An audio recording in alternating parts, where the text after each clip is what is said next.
welcome back, everyone, to yet another highly anticipated episode of the Travel Mug Podcast. So before we dive into this ultra exciting episode, what have you been up to this past week? Tell us about it. It's been a very exciting week because we have booked a trip. It's very exciting. We're going to Scotland in June. My best friend is getting married on the Isle of Skye, so this is her third time planning this wedding, but we are going in June. I love that she's stuck with it. I love that she's just like, screw it. And she's like, well, we're doing it. Yeah, we're getting married in Scotland or we're not getting married at all. That's kind of That's awesome. So yeah, we're in full on planning mode. We booked our flights. We're going for 2 weeks. And we've booked one accommodation that is where we're going to be for the wedding. So we're just kind of in the midst of planning everything else. And yeah, it's a very exciting time. What's up with you? I do need to ask you before we go on, are you guys going to do driving? We are. Yes. Yeah. Well, Ryan is. I don't know if I'm probably not going to drive. Oh, that's cool. I would recommend that be your next booking. It's definitely your car rental. Yes. Cool. Well, for us, I mean, same old, but Saturday night we did get out of town. I needed it. I needed away from my apartment walls, and we did go to beautiful Chester, Nova Scotia, where we've not spent a ton of time. Yep. We stayed at like the quaint and quirky inn, the Mecklenburg Inn. Okay. We found it just by like perusing Google Maps, like we've talked about. Look, you never know. Never know. I know. And the owner, Susie, it was kind of cool. She is like a classically trained chef. She went to England, went to like chef school, culinary school, I'm sure it's called. And her breakfast didn't disappoint. Like, it is the quaint little place. Like, we had a really good time. Everything in Chester closes at 9. Yeah. So we did as much as we could. Yeah. We took advantage of the time, and yeah, no, it was really good to get away. And I didn't know how much I needed it till we were like sitting in a cafe in Chester, and I felt so good. Yeah. Like, I just felt amazing. And since we've last recorded, I became a great aunt for the first time. Oh, congratulations. Very exciting. January 14th, little baby Gracelyn was born. We're going to call her Gracie, unless she's bad, I guess. We'll call her Come here, young lady. So yeah, great aunt at 45. I guess I'll take it. Whatever.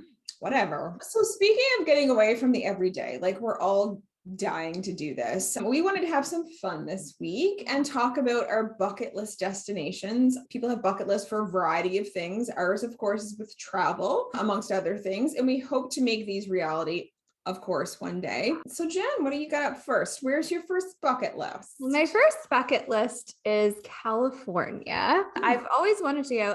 It's funny, as a youngish teenager, I'm not sure what year I wrote this, but I wrote like a list of things that I wanted to do in my life, not just travel, but travel was definitely on there. And California was on that list. It's one of the only places on that specific list that I haven't gone yet. But California is a Disney pilgrimage for me personally. So I've been obsessed with Disney my whole life, like the movies, of course, and the parks, like I've talked about before. But for me, it's not just that, it's actually Walt, the man. And it's really funny because I get emotional when I hear his voice, like when I talk about him. It's a really weird connection that I have to him. I love his creativity. I love his drive. I love how he came from nothing and created this huge thing, and how much he loved to entertain people. So Walt never actually got to see Disney World in Florida because he died before it was finished. So I want to go to the park that he built, where kind of everything started. So Disneyland in California. You can actually like book a package where you can do like a private tour of like archives and the studios, like where they animate and make movies. And yeah, I really want to go there, like experience all the things. I also want to do like the Pacific Coast Highway and kind of all of the other like California-y things, right? Like there's tons to do in California that's not just Disney. We had planned actually a whole California trip, probably like more than 5 years ago now, because we've been in COVID for so long, but probably like 7 or 8 years ago now. And part of the Pacific Coast Highway was like washed out and you would have had to drive way inland. And we were like, what's the point of doing that trip if we can't do it the way we want to do it? So we kind of shelved it, which I mean, I think in the long run is a good thing because I want to do the trip the way that I want to do it. But also now it's like, oh, we thought we would do that in like 2 or 3 years. And now it's like all these years later. I know. Yeah. With climate change, though, I wouldn't wait too long. No, before California's broken off and gone completely. Exactly. And you're going to hate me when I say this, but I've been to California many times, but I went to Universal, but I never went to Disney. That's totally fair. I mean, it's not for everybody, right? And it's not even that, because I've been to Disney World and loved it. Like I had a brilliant time, but we did go to Universal. I saw Vince Vaughn, so there was that. There's that. Yeah, I feel like there's a lot more like celebrity sightings in Disneyland than there would be in Disney World. Yeah, no, California is beautiful though for many, many reasons. We want to go back there and do the same like PCH road trip as well. That sounds awesome. Yeah, I was just watching on Netflix Breakfast, Lunch, and Dinner. Have you watched? It's like a food show where this guy is a chef and he goes around with different celebrities. And the last episode we watched, they were in California and they eat. Like that's basically all they do. But oh, the food looks so good. Sounds amazing. I know.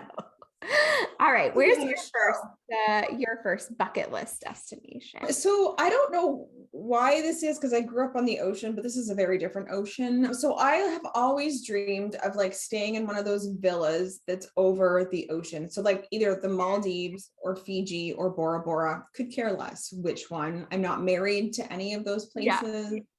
I just will take any of them. And I've dreamt of this for the while. Like I just picture myself, me or someone else, if there's someone there to help me, rolling my little suitcase down like the wooden walkway to the hut over the ocean.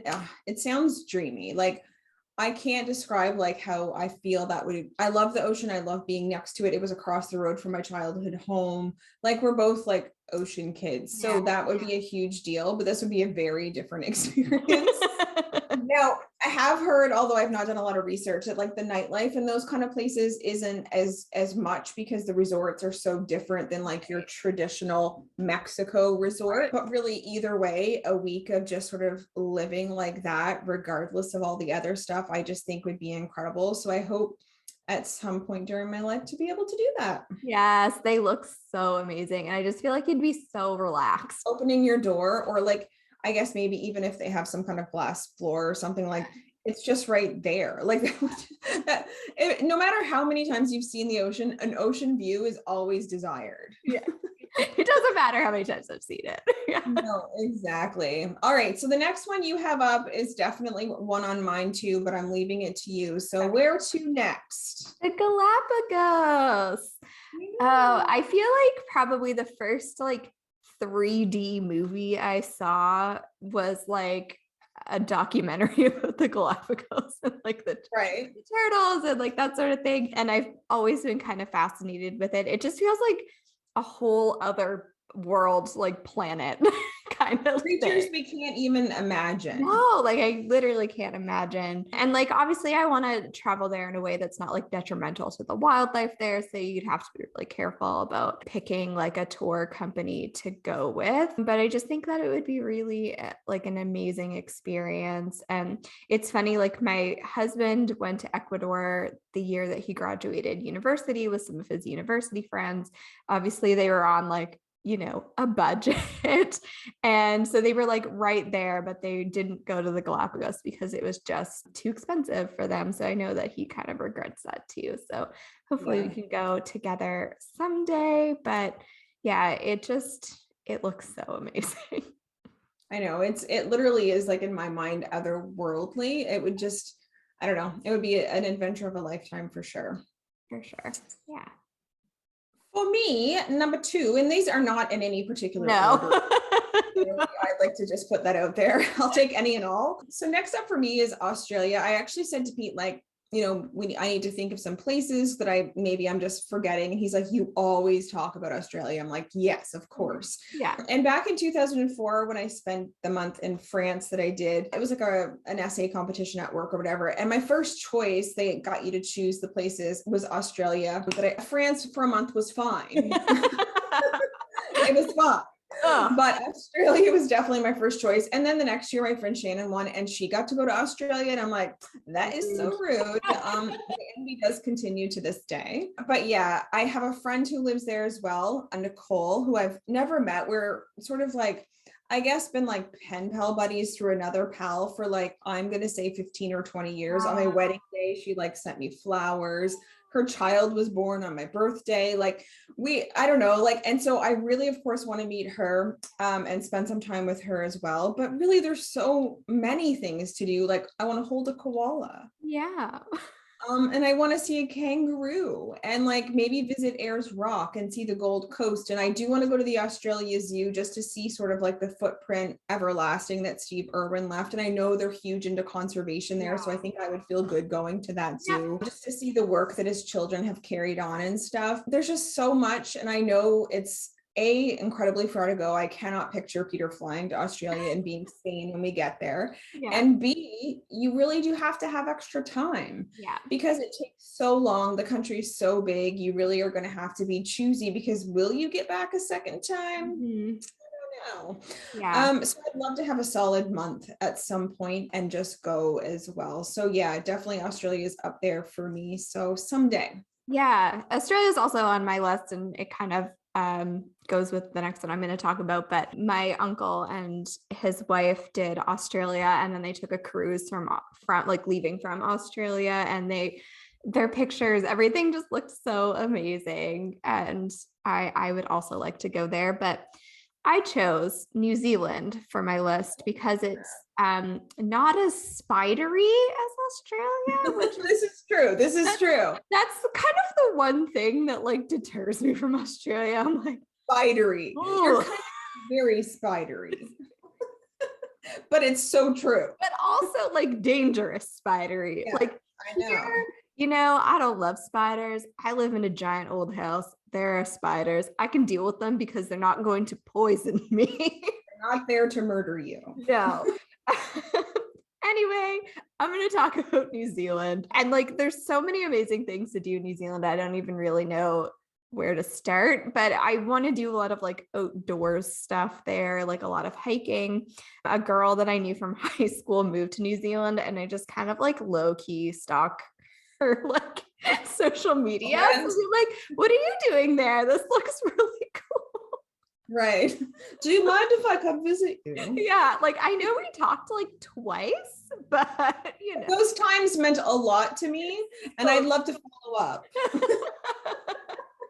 I mean, it just looks amazing. But anyway, I also really want to do like a Lord of the Rings tour because I'm a little nerdy, but we just watched the Lord of the Rings movie like 2 weekends ago. So it's fresh in my brain about how cool it is there. But yes, lots of amazing things to do. Obviously, I feel like if we're going to go that far, we'll probably do Australia and New Zealand because like it's that far. Yeah.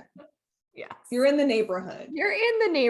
So you might as well just, take a month and a half and do it all. I mean, if I have it, I'll likely do the same. I completely agree. You're there. Just do it. Exactly. Well, I'm going to go in another direction here, a different part of the world. So next on my list is Cappadocia. I'm going to go with Cappadocia though. It is in central Turkey. So I learned about this place. Have you heard of this? Yes.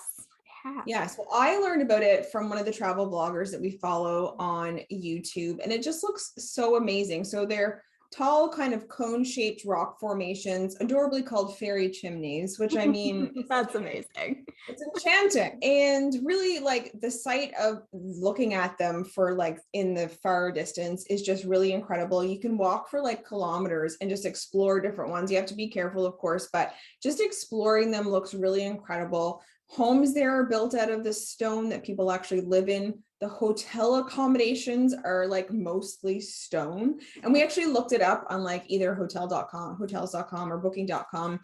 And the prices are actually really reasonable. Oh. Yeah, I know. This was a couple years ago, so we'll have to see. And it's honestly like just one of those places that as soon as I saw it, my heart was just like, it was kind of like Iceland. I'm like, you must go there. Like Yeah. it looks really incredible, and I just would love to like explore them for myself. And obviously, Turkey can be controversial and political, and there's a lot of different things to consider, but it is on my list. And hopefully, if the world can just calm down, that I can hopefully get there someday and explore them. And I want to stay in like a stone hotel. Who wouldn't want to do this? That's really cool. And like Turkey's also on my list. Didn't make this specific bucket list, but it's on my Rolodex of list of places that I want to go. One of the many places. One of the many places. And yeah, I think that would be a super cool experience. And also like otherworldly, like compared to here, right? Like totally different. Anything at this point besides Clayton Park to me is otherworldly. So my standard in my bar is very low. I know. White Point just opened up these like tree houses to stay there. And I'm like, is it weird to book something 15 minutes from my house? No, these look really cool. We're friggin' at, man. Although White Point's now closed, but yes, once they're reopened. Yes, they said the treehouse is open on the 1st of February. So yeah, do it up. Do it up. I would support you in this venture. I only think Ryan would be like, "What are you talking about, dude? We could just sleep in our own beds for free." Seriously. All right. So the next one I'm going to talk about is a Baltic cruise, which is something that we almost did, right? Like that's what we were talking about doing with our cruise credit from Norwegian, which we did end up getting our money back from Norwegian Cruise Line. So now we're not forced into a cruise, which is nice not to be forced. But this is what we would have done. Although if I was having my first choice, I would like to do like a Viking river cruise type of cruise, like a smaller ship, and you can get more into littler places in a smaller ship. But some of my family have done a Viking river cruise, and I remember, my grandparents getting the mail, like the little booklet, and just like going through it and being like, wow, this looks so cool. Do that someday. So there's a lot of countries, like a lot of like Baltic and Scandinavian countries that I'd really like to visit. And so the cruise is kind of like a sampler platter, right? Like you kind of get a day or two in each. And then obviously I'd like to probably choose some of those to go back to eventually. But I just like the option of having a little cruise in a couple of different places, and then maybe another time being like, okay, let's go back and spend more time here. Well, that's exactly it. It's just a different kind of travel. Like, you're used to one thing. Well, let's try this and just have a dibble dabble of a few places. And then if you fall in love somewhere, you're just like, okay, well, this, we know we're coming back for sure. Yeah. So there's certainly, there's value to that. Yeah, definitely. And I think like living here our Halifax airport is great, but our flight options can be limited. Yeah. And so it's harder to get to, especially like Scandinavian countries, right? Like there's no direct flight really. Like, we have a seasonal flight to Germany. We did get direct flight to Glasgow with WestJet, which is really nice. So yeah, it's just, it's nice to get over there and then kind of hop around and then come back. Well, everything's so close over there too. Like the world is so different on the other side of the Atlantic. It's I know. Like, can you imagine going to another country for like a weekend? I know, that's the thing about if you lived over there, you could just jet off to like Spain for the weekend, or like I actually have a friend who lives in London, and her trips from the weekend are like, I went to Chester and you went to like Portugal. That seems wrong to me. But it is true. It's so true. Yeah, it's a way better jumping off point over there than it is here.